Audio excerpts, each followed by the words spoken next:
Hello, everyone. I'm Gabe Freed, member of the programming committee of the Unbound Book Festival and its director of poetry programming. I hope you're all safe and healthy. Happy National Poetry Month to you. I'm so excited to welcome you to tonight's poetry reading by three extraordinary poets and people, Kerrin McCadden, Janine Joseph, and Cate Marvin. Before we begin, some thank yous and other business. As you may know, Unbound has always been completely free to attend, and this wouldn't be possible without the generosity of the hundreds and hundreds of people who have supported us financially over the years. On behalf of everyone who volunteers for Unbound and everyone who attends these events, we're so grateful to each and every one of you who has been kind enough to give. If you'd like to help us out, please go to the website, unboundbookfestival.com, and click on the donate button on the homepage. We're a registered nonprofit and are completely run by volunteers, so everything we receive goes directly into putting on these events. Thank you. Support comes too from the City of Columbia, specifically the Office of Cultural Affairs and the Convention and Visitors Bureau. KBIA and Como Magazine are our media sponsors. A full list of our sponsors and supporters is available on our website. Particular thanks this evening goes to tonight's event sponsor, Skylark Bookshop here in Columbia, Missouri, where you can find books by tonight's poets and all the other poets and other authors we featured at Unbound this year. Speaking of poetry and Columbia, Missouri, if you are local, you may be interested to know that Unbound has partnered with our friends at the Missouri United Methodist Church on 9th Street to present Unbound Poetry Projections as part of the church's Night Visions series.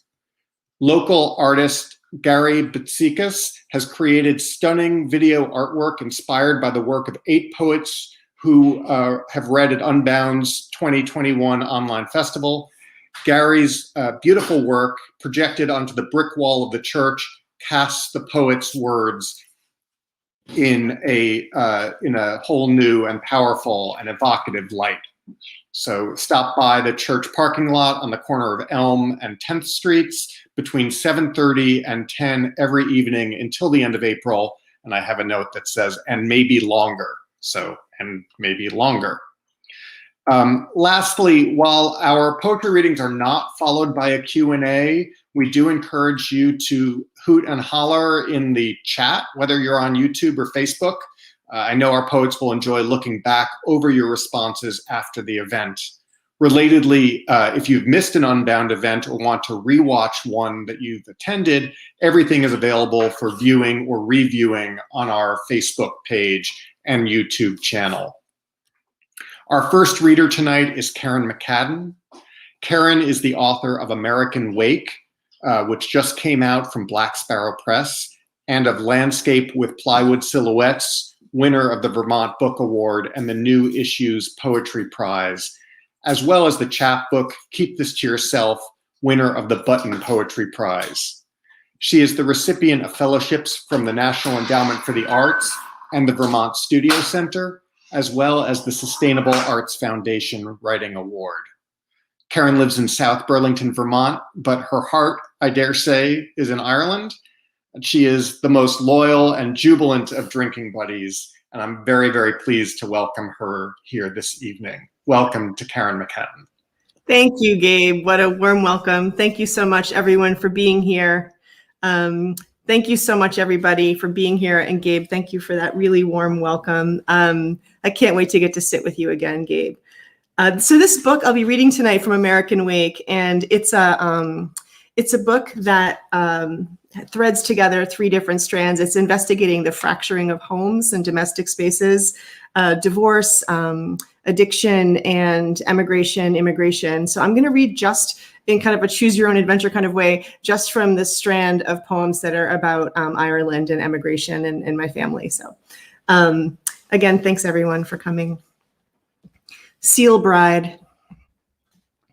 Having stolen back my skin, I lub across rocks, slip into water, my closable nostrils, my closable ears. No one can tell me what to do here. I welter and lumber in all directions, fusiform, my flippers like wings. I may be a fallen angel, or my brother may be, I don't know. First, I am thinking, and then I am not. First, I am remembering, and then I am eating a fish, my sharp teeth mine. Below, veins of telecommunication cable I have no need for. No emails of mine going anywhere anymore. A few may be trying to find me. I go down. Above, the sky a shiny toy, a building set of tinsel and sequins knocked down through the sea. I can go anywhere, push away with my hind flippers and press my nose forward, skyward, corkscrewward. You know what I will say next. It is easy to forget why I came here. It is easy to forget why I left, the phone cord ripped from the wall, my body not mine. There were so many ways to divide by 7. Which year would be my last there? The mountain air was a liar. The swallows were liars too. They came back. They came back. They played in the sky. They dove. They sat on wires, built nests on the porch lights, said with mud and straw, "This is home." I believed them, the flying fish of them, their iridescence, the way they knew the sky. This is not that place. I am alone and not alone here, free. Sometimes the water is a hollow, nothing to see but seagrass waving and one white fish. So vast, I am granular, a speck, a nothing. And sometimes there is everything, clouds of fish, threats threading past. I may never find any way to love, and I may not find any way to love. I may, among the wrecked ships, the rusted husks and split cable, find that I am the broken dinnerware, the linens, my dead friends sent back to find me in the half-light. Monsters and shipwrecks, monsters and shipwrecks. I put my nose to submarine cables reaching across the Atlantic and whisker confessions out of them. Answers as inscrutable as the stars on the whale shark's back. Her mouth a cave I almost can't resist.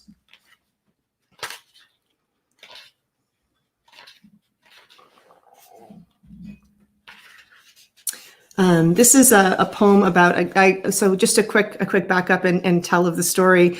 I didn't find my family in Ireland until I was in my early 40s, and we were estranged from them by the forces of assimilation and immigration and the desire of my grandparents for us to not go back and not reconnect. They wanted us to simply be Americans. So these poems take place in Donegal, Ireland. I was able to go back for the first time and find my cousin farming my grandfather's farm where he had grown up. So it's been a really lovely homegoing. Our house behind the hawthorns. Up the lane, each house abandoned longer ago is deeper in bog moss and lichen. Our house is just stone walls, a box filled with rusted bed frames and plows. 11 children, 2 benches, a plank table, work and haul, kettle and hook, stick broom, dirt floor, turf light.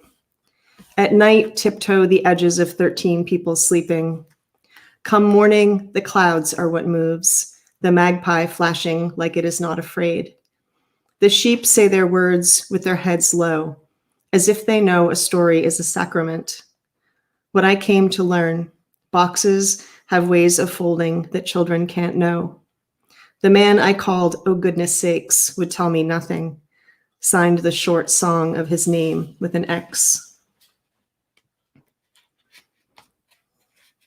And the title poem of this book is taken from the tradition of when children would leave to come to America to find a better life, the family in the village would hold a wake for the person who was leaving, and they would treat them like they would treat anybody who had died, because they knew they wouldn't see the person again ever.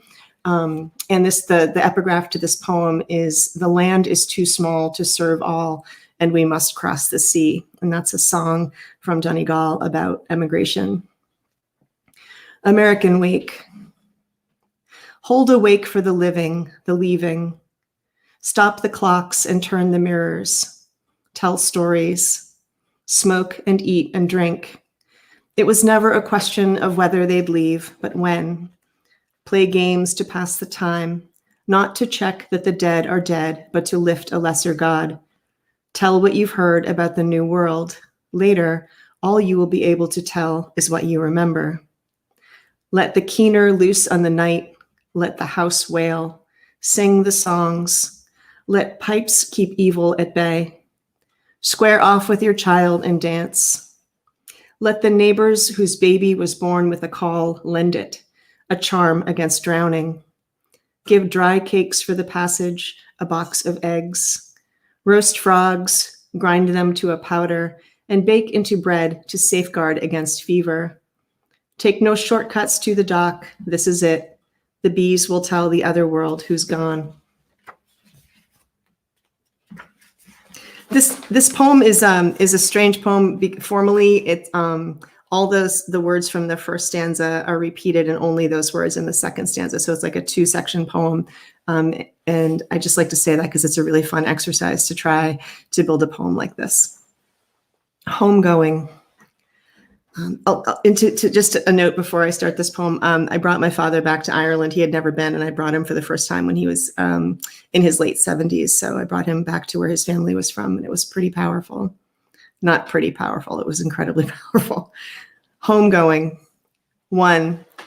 The stone in my prodigal father is ancient, a holy place, his hand holding these roses like the slate roof.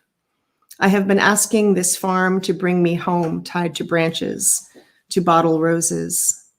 The river never saw me in bed asking how it prays, or said, carry this pen back home to bless home. Water is never shed from a kneeling back. Nothing falls there like a watch in the quiet, hung by a string to the wall, the cow asleep. The ghosts I find would empty the lakes of bones. They tell the nail to bend like my mouth. Show me if I would grow inside a bottle. In my father moves the cattle he never knew. 2. In the cattle shed there is a bottle tied to a string, hung from a nail in the slate stone wall. Inside is holy water to bless the cow. I have never been to this farm, never knew lakes like this, or saw my father find the bottle, bring me back to show me, tell me he prays it never falls. Nothing moves in the quiet home by the river. Asleep, I watch my father bend his bones like the roof to the ancient roses, asking how to hand carry the branches home, kneeling, asking if these roses would grow in a bed back home. I said they would, my mouth empty like the holding pen, a place of prodigal ghosts.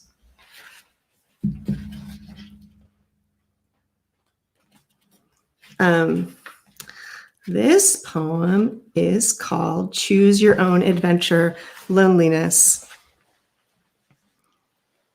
It's also got it's got numbers along the sides, so you can choose the lines that you want to jump to read the poem many different ways, just so that I'm not going to read the numbers, but if you're a child of, I guess, the 70s or 80s, you'll remember these books. So I decided to write a poem as a choose your own adventure. Choose your own adventure, loneliness. I'm lonely, you say to the wall at night in the village. You forgot to pull the shades, and you feel even lonelier with the world so big around you. Pretty soon you are really small from all the thinking about the universe that happens there on the red couch, your knees up under your chin by now. To get up and get a snack, continue to line 9. To get even smaller, go to line 18. The cupboard with the peanut butter and graham crackers is really, really far away, 35 feet by your estimation, and you reason that this is closer than most of the things you were just imagining, like asteroids and gaseous belts and undiscovered civilizations. So you go get a snack, flipping light switches on as you go, because it had become dark while you were thinking. To run out of snacks, go to line 32. To disappear, go to line 43. Your knees are like 2 mountains, the kind that sheep graze treeless, and you look at them until they are mountainous, and you are still looking down at them because you are flying over them in a single-engine plane, a 2-seater, but you are alone. People looking up can't see the temporary sunlight flashing against your wings' aluminum. You are curious about clouds that are coming in from the ocean, mountains and clouds, and you, the little speck people can see from below as a kind of cross winding overhead. To give up, continue to line 32. To find meaning, go to line 40. There is nothing here, you think, exposed as you are and alone, as if it is a kind of portent. The map flipped open nearby tells the way to many places, none of which feels possible. No dot on the horizon any better to arrive at than this. Be hungry if you want. Nothing will fill you. To give in and here, to take a kind of stand, continue. After flying over the mountains of your knees, you consider shrines, how still they are, the human monument. You spend a little lifetime as a shrine, a limestone woman holding her son on the side of the road, fenced in for safety, so no one can take you from him, like your ex-husband just did, where the visitors and the curious consider you less than they do themselves, their offerings not really for you anyway. That's a happy poem. One of the things I always thought about while I was traveling to Ireland is I go alone, and I think a lot about loneliness while I'm there and try to find ways to dial into it and really, I want to say, enjoy that solitude. So to me, it feels sort of like a happy poem, but I realize it may not sound like one. Forgetting. How am I doing for time? Okay. Forgetting a day, days, feels like learning how to see, how the hooded crow at first can't be seen, but scatters at the sound of footsteps, sudden, like flying boats headed nowhere, seen landing together nowhere on the mountain that has no name on any map. I am learning in the slow way I made my way back here to where I'm from, to think about my bones the same way Ruth Stone thought about hers. Here's what happened today, or what I can remember. A man said I could murder a cup of tea when he walked in from the sheep and the rain. I made tea the same color as the river falling through the rhododendron. Let us let go of stories, learn to see but not remember. In half or less of my life, none of this will remember me at all.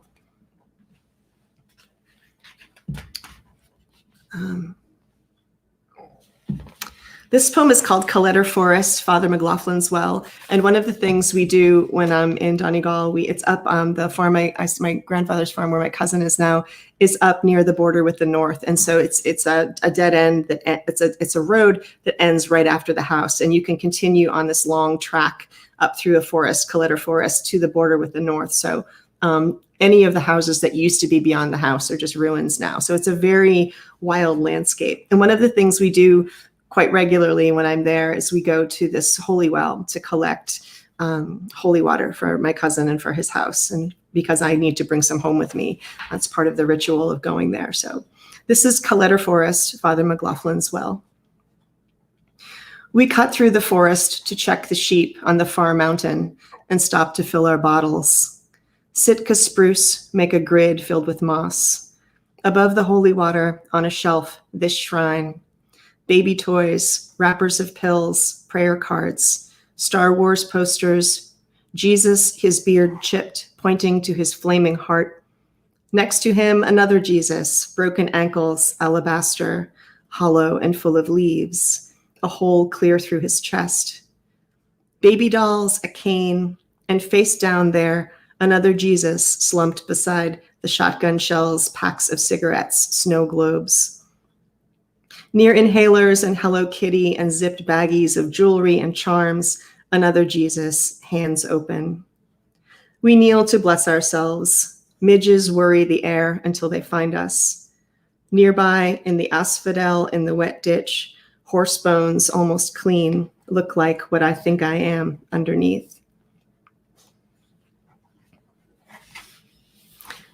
And I think this is going to be my last poem. Yeah, this is my last poem. This is Under the Blue Stack Mountains. And this area in Donegal is marked by a lot of mountains, and there aren't many tall mountains in Ireland, but there are a lot of hills, and the Bluestack Mountains are this beautiful, imposing presence in Donegal, and the land goes from the mountains right down to the sea. So if up in the mountains, you can see the sea distantly. It's very beautiful. I just thought I'd tell you about that. And one of the things that I really enjoy or found so interesting about going to Ireland and starting to go over there is that none of the birds are the same as the birds at home. And I love birds. And so I spend a lot of time learning, like asking, what's that? What bird is that? What bird is that? And I'm like a toddler asking what things are called. So this is called Under the Bluestack Mountains. And thank you so much for being with us tonight. Around every corner is a man with a dog and a shepherd's hook. When the coast is clear, I wander into old homes, their doors hanging loose or gone, and try to tell myself the story of how it all ended, of who was the last to go. I look under a mattress, I scan shelves, hearths. Sometimes I think I am home. When the rain stops, I walk, naming what I know: fuchsia, holly, rowan. 3 years in, I'll stop asking what everything is and learn in secret: chaffinch, magpie, hooded crow. We lived under Cruach na Moyle, stack of midges, stack of beasts, of the cattle and the whales. I put supper scraps on a post for the birds and fall asleep in a place so dark, nothing has a beginning. Thank you. Kerrin, thank you so much for that. I think it makes us all realize how much we miss going other places. Oh my gosh. Yeah. It was transporting. That discovery of another place is definitely easy to miss right now. Well, thank you. Thank you so much. Our next reader is Janine Joseph. Janine is a poet and librettist from the Philippines. She's the author of Driving Without a License, winner of the Kundiman Poetry Prize, and Decade of the Brain, forthcoming in 2023 from Alice James Books, wonderful publisher. Her writing has recently appeared in The Nation, The Georgia Review, Orion Magazine, Pleiades, and The Atlantic. Her libretti for the Houston Grand Opera and HGO Co. include In Our Care, What Wings They Were, On This Muddy Water, Voices from the Houston Ship Canal, and From My Mother's Mother. A co-organizer for Undocupoets, Janine is an assistant professor of creative writing at Oklahoma State University. At McDowell, the wonderful artist retreat, thankfully no longer called a colony, where she and I met, we called her the mayor. So please welcome the wonderful, honorable Janine Joseph. Thank you for that introduction, Gabe. It's so wonderful to be here tonight. I was wondering if you were going to mention the mayor bit, and now I'm laughing, which is, I guess, absolutely perfect, because that's all I did at McDowell, is just laugh and laugh and laugh. I sure miss those days. Thank you so much for having me here. I'm so excited to be able to read tonight to you all. Thank you all who are here, who are watching. I'm just still in a daze from Kerrin's reading. I'm so excited to also hear Cate read. I'll be reading 2 poems from Driving Without a License, and then I'm going to shift gears and read some newer work, which is terrifying, but also a little exciting. I forgot what it's like to read from paper after having learned to read and figure out where in this book my poems were. So I'll open with 2 poems from Driving Without a License. The first is the title poem of the collection. Driving Without a License is roughly drawn from my own experiences having grown up undocumented in this country for 15 years. And this particular poem has the character S. This collection has a number of different characters. There's S, there's B, there's D, there's a a whole series with J's, but this one is S. Driving without a license. S used to take me down to Cajalco at midnight because I needed to learn how to drive in the dark. He'd pull the Beetle onto the gravel shoulder, kill the engine and the lights, and tell me to get into the seat and start from the beginning. It was worse when it rained. I could never see how or where to slide the goddamn effing key.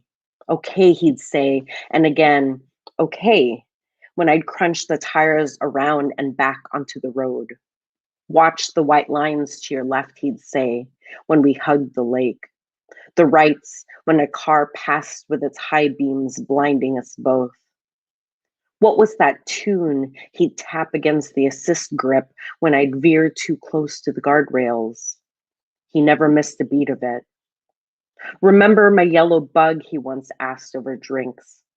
We hadn't spoken in a long while, but I'd heard he sold it because something in it kept seizing, that he, for the last time, coasted down the hill on inertia and sheer luck.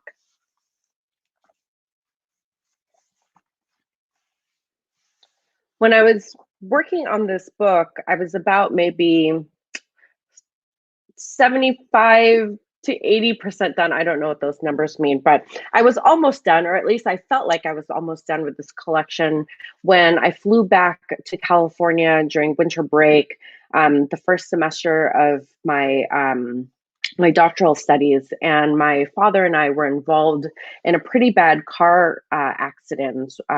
We were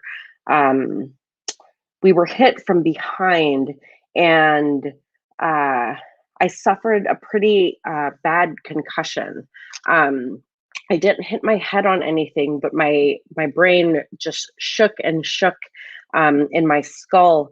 And one of the very first poems that brought me back into the work of this collection, I actually thought I'd lost it entirely because I'd lost huge chunks of my memory, was this poem Wreck. And this poem is written in the Hustle form. And one of the reasons why I was able to even write poems again and write this particular poem is because I was able to dedicate a couplet at a time in my work towards this in my work towards this particular poem.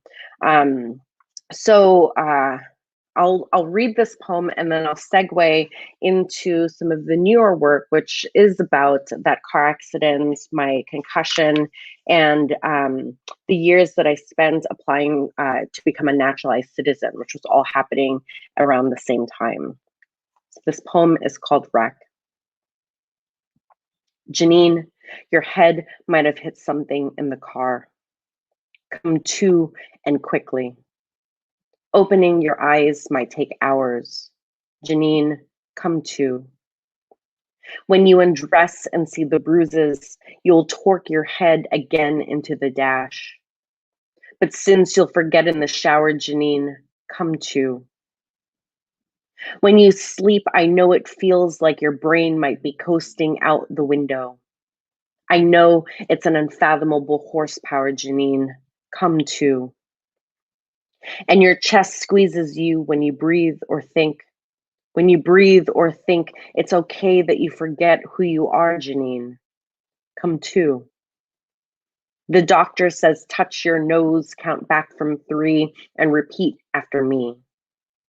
Reel that sense back up your spinal tower. Janine, come to. When bent, bend. When pricked and injected with contrast, bite down on the scent in your mouth like skunk sour. Janine, come to.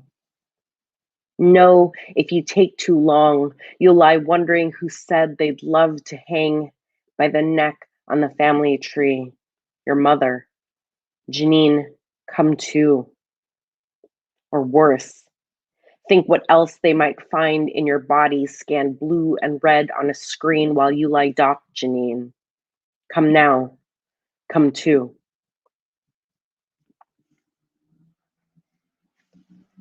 So I really thought that I lost that particular manuscript. And And I also had this really kind of confusing series of years because, again, I'd suffered a pretty bad concussion, and I learned in those years that my doctors really didn't know anything about concussions. They kept telling me to go see physical therapists. I was told to keep a journal. They seemed to think that I was okay based on these very kind of like baseline tests that I would be able to take, and they would say, you're completely normal. But then I was working on my PhD at the time, and I could read a novel and then finish it and have no idea what I just read or who any of the characters were. And so most of my notes when I was working on my PhD were just character lists, like the kinds of things that you'd be able to find on Wikipedia. I would just have to write lists of all the characters, like very basic kind of plot points. And they just kept saying that I was normal, that everything was okay. And all I had to do was wait. And it was just years. And around this time, I was applying to become a naturalized citizen.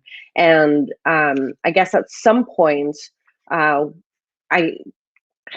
I realized that the metaphor had just pretty much been handed to me in terms of being able to describe what it meant to become a naturalized citizen in this country after so many years of growing up undocumented, and what it meant to essentially, be required to give up my motherland. This next poem is called "The Part of the Water," and it's set in the Spiral Jetty in Utah. And the Spiral Jetty is a 1,500-foot long earthwork sculpture by Robert Smithson. It just really forms this spiral. And depending on the day, you can walk out there and it could be mostly covered in water. And sometimes you can really kind of just walk out into the salt lake. But once you've walked out into the lake, you get this experience kind of like a Gamsfeld, where you can't tell where the sky meets the water. Everything just it's sort of this pure white light. So this is called "The Part of the Water," and these poems that I'm going to be reading next are from my forthcoming collection, Decade of the Brain. The Part of the Water. When the water levels were low, I drove to the northeastern shore of the Great Salt Lake, thinking again about having lost the spelling bee on the word Russell, spelling instead, and slowly wrestle into the microphone's foam. One folding metal seat left occupied behind me, the crowd waiting. What had I imagined I heard in the trees?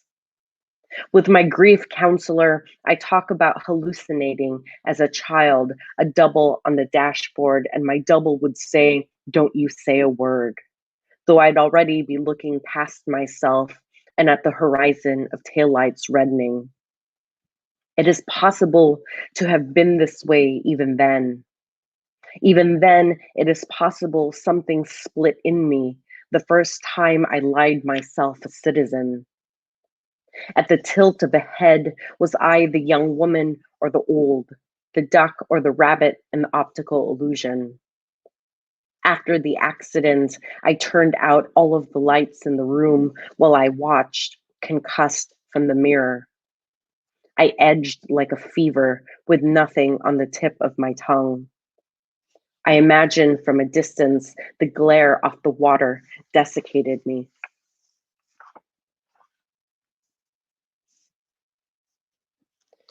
This next poem is in two parts, and I'll just pause between each section. Circuitry. The wrung wide receiver forgets why he set his keys on the football field. Whose are they, he asks, a ringing in his ear while clenching the green. As if on the edge of a pool, he tilts his head to drain water out of his canal. It was like that all the time after. How many fingers, he was asked, and not to tell a lie. It would mean his career. It would mean recognizing you without your jacket when you walked out of the room. It would mean you could say, stay here with me, and in his eyes could watch him come back. I spiral the parking lot, singing, it's all right, I'm all right, while I count the pole lights back to my car. I practice red, table, lamp with a neuropsychologist, and now I can tell you about how my brain blew in the acceleration. I was in a locked position. The details unbearably clear in the replay, and still, no one else heard me swallow the impact. Bend at your hips from your 2-point stance, and there, the muffler is a finger wagging 1, 1, 1 inches from the ground. The tireless car rests on its crutch of blocks, the windows a crunch of glass. Are you feeling the rush now as you look to me? Your brain still in your head. Is it still in your head? Can you point for me where it happens in the connection? Where on the line the old equipment resets itself and loops? Is what you say the truth?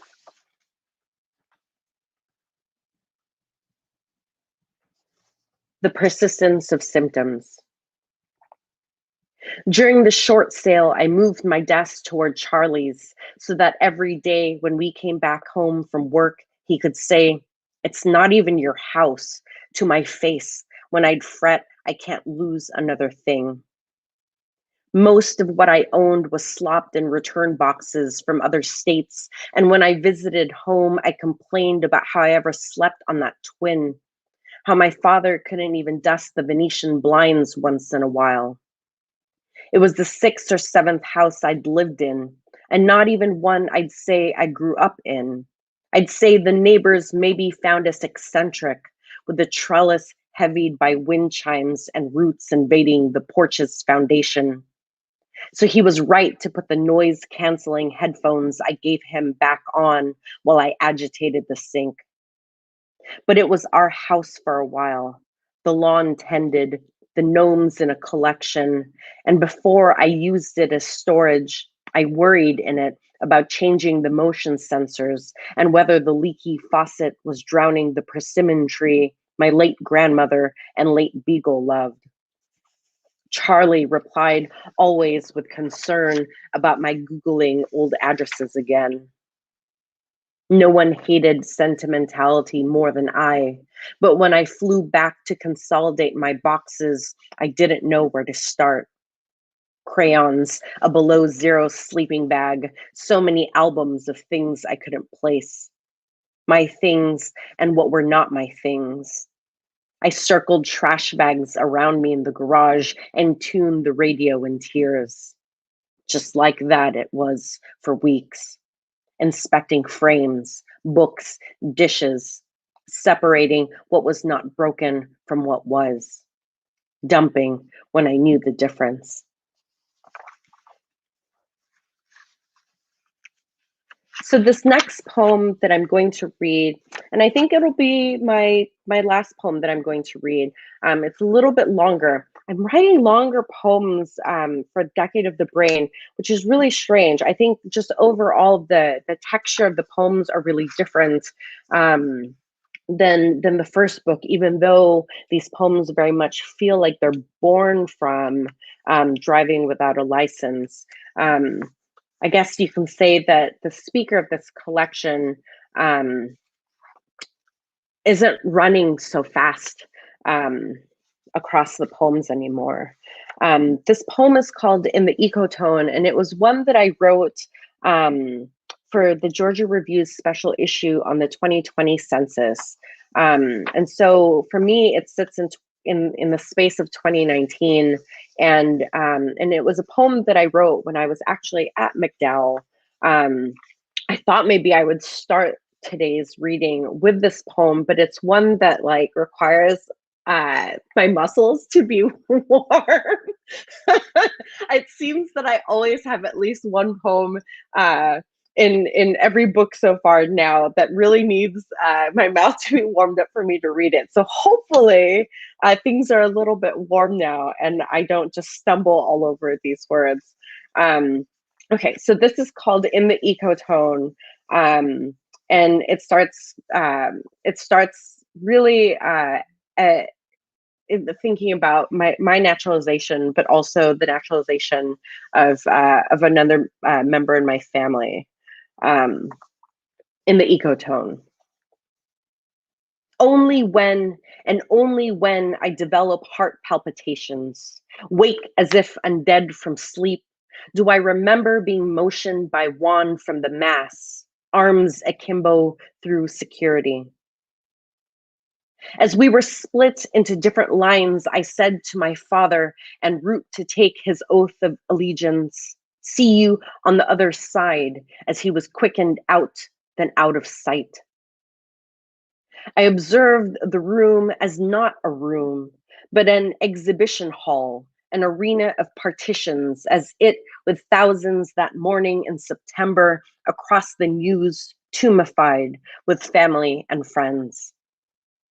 Behind me, someone years ago said you could stroll right through without procession, without this weight. My God, you just showed up so great. We got here when we did. My medals unfastened and conveyed, I crossed Janine beneath the detector's flat arch and appeared again Janine without alarm or search in the same fluorescence. Wholly I walked, but imagined I fizzed or interfered, made a sound like static between stations, or my body like a hologram on the sensor threshold zigzagged, coming in, then out, then clear. What possessions I gathered from the belt were pulsed, though, with waves, and until I was signaled elsewhere, I found myself lost, looking with familiarity at the slate gray flooring. It was of a shade similar to the teeming lot on which I stood when I, 8 years before, became a new American, alone, who renounced and renounced, but did not in me feel the difference.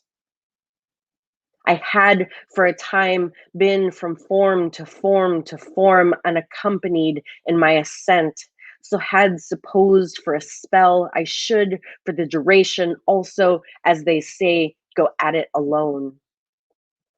What did I remember of driving homeward, back to work, after my naturalization, but myself in my car, dashing singly like lines on the road, reflecting in perpetuity?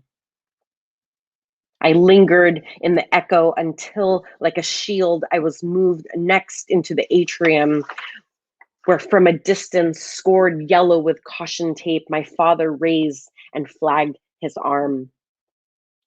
And until the court with a flick fell dim, we could see him make with his fingers the sign of peace, meaning two, as in, and then there were two, or as in, and now two more. Thank you. Thank you so much, Janine. That was wonderful. It's so great to hear new work and work that came to be at McDowell when we were there together. It was wonderful. And I love the idea of the mouthiness of the poems. I was reading Hopkins this morning, and so I was maybe warmed up for your poem, but it's great. It's great to hear it out loud. Thank you. Our final reader tonight is Cate Marvin. Cate's fourth book, Event Horizon, is forthcoming from Copper Canyon in the spring 2022. Her previous collections include Oracle, Fragment of the Head of a Queen, and World's Tallest Disaster. Former Guggenheim Fellow, Whiting Award recipient, and Kate Tufts Discovery Prize winner, she teaches creative writing at the College of Staten Island in the City University of New York and serves as a faculty mentor for the Stone Coast Low Residency MFA program. She lives in southern Maine with her husband and their 3 children. I will say unabashedly that from the moment I met her in 2006, I thought she was the coolest, the fiercest, the baddest in the Michael Jackson sense of the word. When she smoked, she made me want to start smoking again. And since she stopped smoking, I think not smoking is just the coolest thing. Please welcome Cate Marvin. Thank you so much. That's so sweet. I'm glad you didn't pick up smoking because of me. I would be very sad. And, it's so nice to breathe, isn't it? It is. So thank you so much. It's so exciting to be reading with Carrie and Janine. And I'm sorry, Kerrin. I'm really floored by both of your readings. And it's kind of scary to have to go after you. So, but here I go. I am going to read a few poems from my last book, which is called Oracle.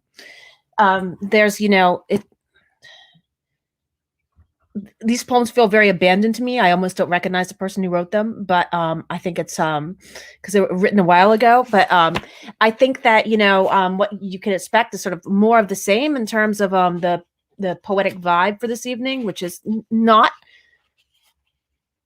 a little dark, little like sad maybe. So the first poems, I'll read 3 poems from this book. And the first poem is called High School as a Dead Girl. A bunch of these poems take place in high school, or they're rather memories of high school.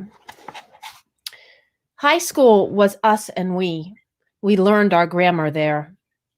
Became devised by bells sawing halls sharp as number 2 pencils. We grew thin, grew dark as men in its hallways. We grew up on men, our breasts their beards our breasts, while we cracked open beer cans in the girls' room. Swug down foam minutes before walking into homeroom. I was known to be dumb, detentioned, a kill myself kind of girl, but it was you who shot herself in the head. What kind of girl shoots herself in the head? You wanted a quality kill? Take some sleeping pills. Spare your mother the blood grief. You always took the hit for me, turned around in your seat. Did you hear what they said? Yes, some of us are intending to go to college. Loser grief. Then the tarry hot of the parking lot rose up, black, promising me any boy's face bent a crack against my face that was becoming a face. When we wanted what we all wanted, to be pretty, which then meant famous.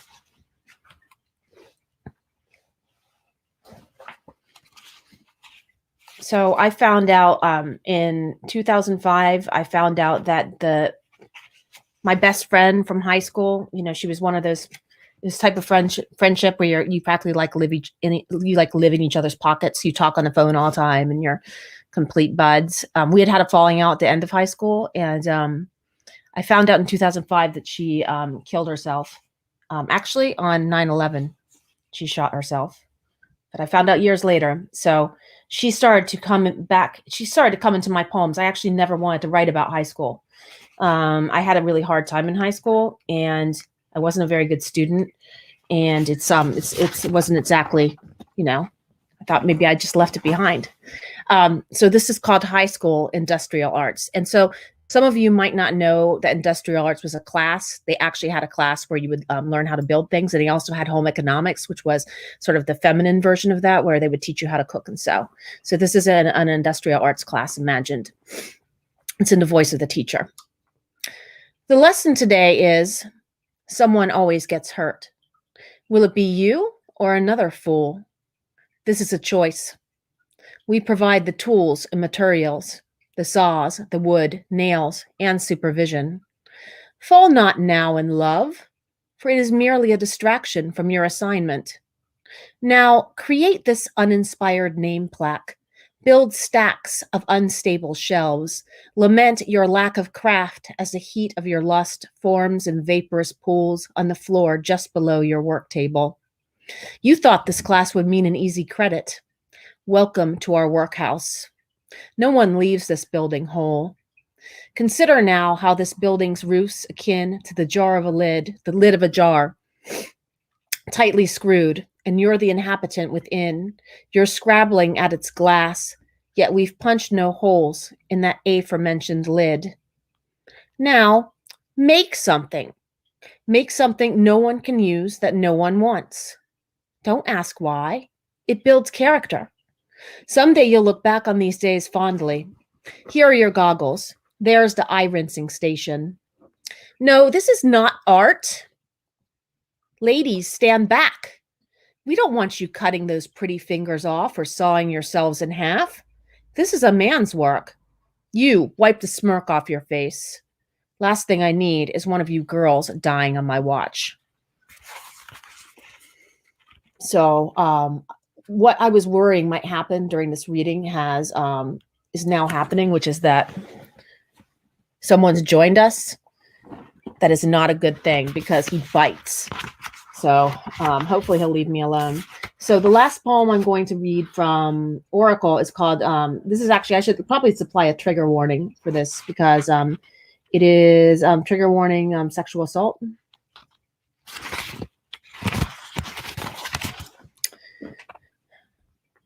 Dead girl gangbang. Though I can't recall your last name now, Howie, I've been penciling myself in to your way back then, way back when, in your gangbang land. She was loose and gone, struggling up on a limb to raise herself off from your bed, but lost, fell back, let the all of you in again. Said just trying to get out of your room was no use since she got her own self in. Curbside mind, I'd venture you are still alive. Wondering what she'd think of that. But then, I don't know. Can a ghost think when its body shot itself in the head? Hell, just thinking about it makes me wish I were dead. Just some girl, you, then you letting your friends shovel their coal selves up into her, just some person I knew. Her mother's now offering a 20% discount for crystal healing therapy on her website. In high school, she was a calm mother, dull job as telephone operator. Back in that town, her dead daughter and I always swore we would leave. Back in that town, dead to me. And me, I marry a man who mocks me for crying. Wee, wee, wee, he calls out, snickering in the gloom. Yet still, I wear the dead girl's perfume. And I've got an accident to report. Because it was all our centers, uninvited, you rucked up inside, then bade your friends park their reeking selves in the garage of her feminine. What did you call it back then? You balding fuck. You forgot. Sloppy seconds. Forgot her slippage. Eyes dead drunk spirals. Face some fluid spilling down your sheets. I've been where she's been, and I can be where you are now. Switch my hips, sashay into your office to see you any day now, wearing her perfume. What pack animal would you choose to be in your next life? Every day, the marsupial clouds grow hungrier for our reunion, the reunion I've been packing for all my life. There is a swing set and a girl in a dress who doesn't know about this next. First, she's pretty. Finally, she's done for. So I took some pills to forget I knew you last as friend. Then I learned the ways of your wiles, how you did my girl who's now dead in. That was a poem that I wrote, not really realizing exactly how disturbing it was until I went back and looked at it and I was like, oh shit. Because it was a memory I'd really normalized, and which sort of goes to show you the type of stuff that we normalize. So I'm going to read now poems from my forthcoming book. And I'm still very much in the, very much in the process of writing this book, unfortunately, because teaching has been pretty overwhelming for me, as I expect it has been for everybody. The first poem I'm going to read is called Lottery of Eyes. And it is about my daughter. Lottery of Eyes. My daughter learns how to read with eyes I can't claim to know the color of, though they started out gray, then turned green, and were one day blue. And naysayers who said they'd turn brown were wrong. They are like leaves, to be sure, but they are mostly like the colors that move windward over the surfaces of lakes, little scuffles or scallops or shells of tiny waves combed across a brilliant surface. I cannot answer yes or no when my daughter asks if her eyes are green. Can you not look inside your own eyes to find what color they are? Too bad our eyes cannot speak the colors they feel, be changing things, that shade of iris accompanying the brow and temperament. When my daughter first learned to drop into a book, she left. She turned off by turning on, her face canceling all reward, recalling to me the time she was points only, 3 dots on the printout of the sonogram, below which someone assigned the word toes, because she had already learned to disappear. When she first appeared, she was not unlike a slice of paper that's gotten lost inside the photocopier, frustrating the machine, getting shredded in its making. Who are you and how? I just lost this document, which was an entire poem, which was not unlike my daughter's twin, who would know by now how to read if she did not run red down my inner leg while I was reading. How was it that I was able, in the first place, to give birth to a pair of eyes? Giving birth is the opposite of being swallowed, trying to make that match catch, kindle a being. It's as impossible as scooping the eye's net through a fish tank stocked with the alphabet. Who can know what and who you will be lucky enough to catch? One fell out the bubblegum machine of my uterus, a blood rush sucked into the godless mouth of the toilet. But this one is sitting across from me right now, reading a book, and even tonight she has taken up with the question of eyes. Are hers gray or green? Typically, I dismiss this exchange as an exercise in vanity, because what a miracle it is the things eyes do. I made this pair inside me. I can't say exactly what color they are, but they started out gray. Then everyone said they'd turn brown soon as a moon passed over a cloud. But then they held the green mirror of a leaf before them, and one day they were blue, but mostly they're lichen gray. And what eyes might have shone from out her twin's head? The same set of moon haze gray that peers out from my girl's head, or another pair of nearsighted baubles set behind lenses like her sister's. Love is a pair of stairs that smarts like a wound.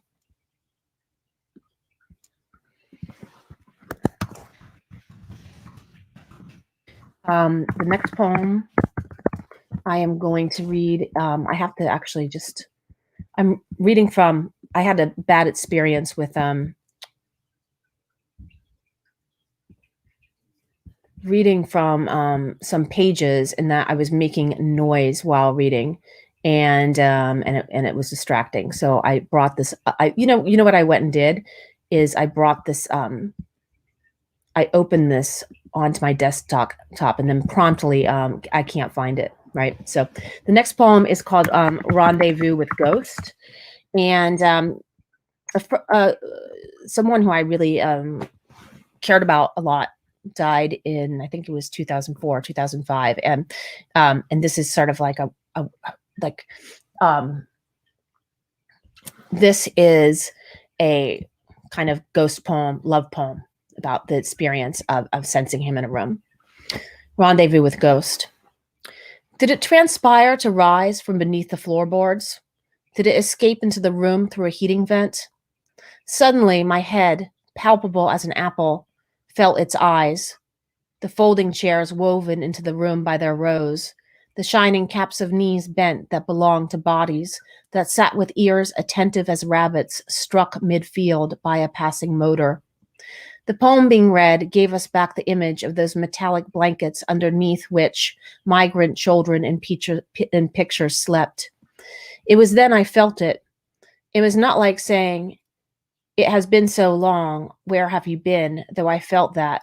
It was not like saying, "Nice, you finally turned up. Where's my ice cream?" And though it did tickle, I once read about a person who was tickled to death.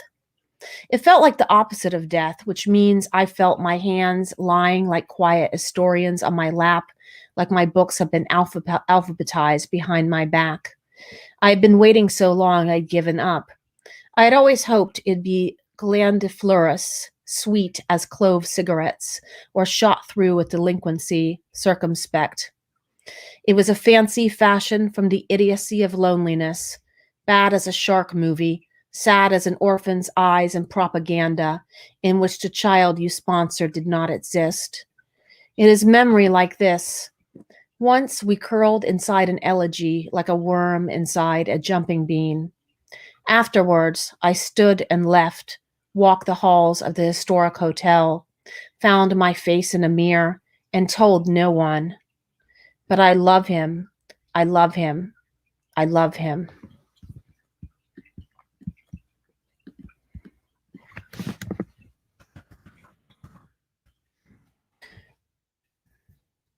So the final poem I'm going to read is called It's a Limousine. And as you know, I have a child, and this is this poem would not exist if it were not for her. I want to thank you, Gabe, for inviting me to read. I want to thank Lauren and Laura for running such a smooth program, and I want to thank Kerrin and Janine for your amazing poems, which are super inspiring to me this evening.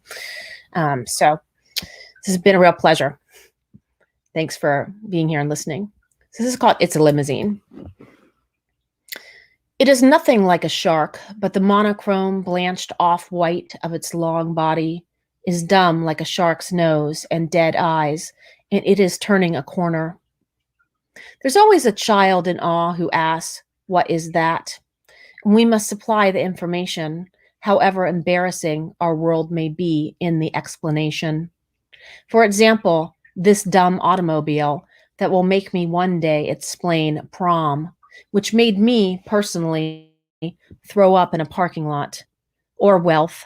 That one is difficult.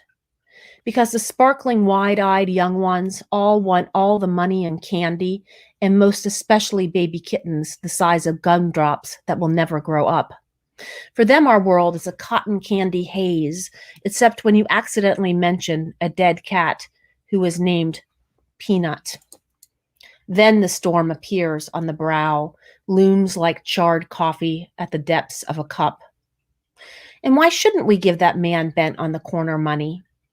Because we don't have much money, honey. What's that? A man who drives a very nice car and is just about to hit you. You must remind these little dum-dums that they are very small. No one can see them. Anyone is liable to run them over. No one cares about what grade they're in. They must stop touching everything. They can't have cake, popcorn, popsicle, cupcakes for breakfast, lunch, or dinner. It's a limousine, and it represents every stupidity known to humankind. And you, my child, are never allowed to ride in one. May they one day become obsolete. May spaceships replace them. May you one day cease to force me to answer all of your questions about this awful world again. Though by then I may be dead. And for now, I'll take grabbing your hand in mine while crossing this fearsome parking lot as my one true reason to live. Thank you so much for listening this evening. Thank you, Cate. And I love hearing those harrowing high school poems, which I know so well, but I love hearing the new poems too. I think there's always a child in awe who asks, "What is that?" is my new favorite sentence. So thank you so much. I can't wait for the next book. Thank you to all three of our extraordinary poets. This was an amazing reading. And thank you all for being here. We're nearing the end of this 2021 Unbound Festival, but we have 2 more events to go, which are sure to be unforgettable. On Tuesday, April 20th, in our final event to mark Missouri's bicentennial, we welcome 2 of the state's most astute and clear-eyed chroniclers, Sarah Kendzior, who's the author of Hiding in Plain Sight, The Invention of Donald Trump and the Erosion of America, and Walter Johnson, the author of The Broken Heart of America. This will be a thought-provoking discussion about Missouri, its legacy, and its place in the modern-day United States. And then on Friday, you won't want to miss our culminating keynote, a conversation between 2 Pulitzer Prize-winning poets, Jericho Brown and Tracy K. Smith. I can't wait for that, and I hope to see you all there. Thank you all for coming. Thank you again, poets. You were all extraordinary. Have a good evening, everyone. Thank you and good night. Thank you so much.